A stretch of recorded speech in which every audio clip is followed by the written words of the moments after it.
Valigar, this hatred that you hold inside you is truly unhealthy. It is akin to the rot in a tree trunk that will only weaken you in a time when you need to be strong. I'll not let it be, Cernd. The wizard killed Suna in such an offhand fashion. He cared not a spit for her life. Doesn't he deserve to suffer for it? Truly, mankind was never meant to scurry beneath the land as a weasel or mole. We have not the eyes for such delving. It is a task better suited to the dwarven folk. Surely, Cernd, your companion shall stand by you as we descend into the bowels of the earth. Ah, fair tall trees. Look at this city, Keldorn, and learn.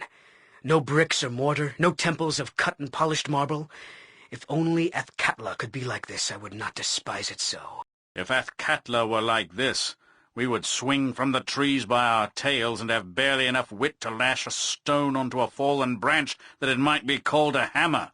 Nay, Cernd, I want not the lowly barbarism you espouse.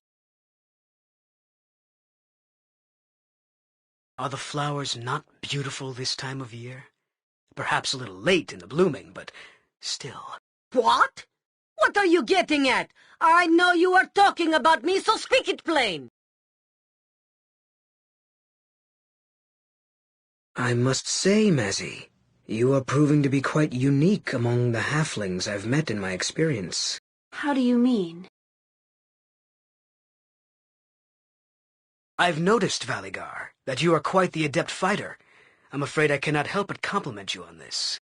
It's nothing to be impressed by, old friend. Something learned after years in the Scouts, facing off against the wild dangers that nature and magic have thrown at me. Are you well, Imoen? I trust you would say if you were having any difficulties. Cernd, what is it? You've been looking at me funny for days now. You see those tiny mushrooms hidden away there, and how they glow? They are of the foxfire family, and are the material component for the fairy fire spell. They're so beautiful, Cernd, and their light so cold. Ah, over there rests a stand of simple wood ferns. I've seen them grow as high as my chest some years. Oh, I wish they could grow forever. How could you ever leave such a place? Move carefully now. Do you see that large red flower? It is a dead man's lotus, and shall put you right to sleep should you disturb its pollen. I can just imagine the dreams I'd have in such a place, Cernd.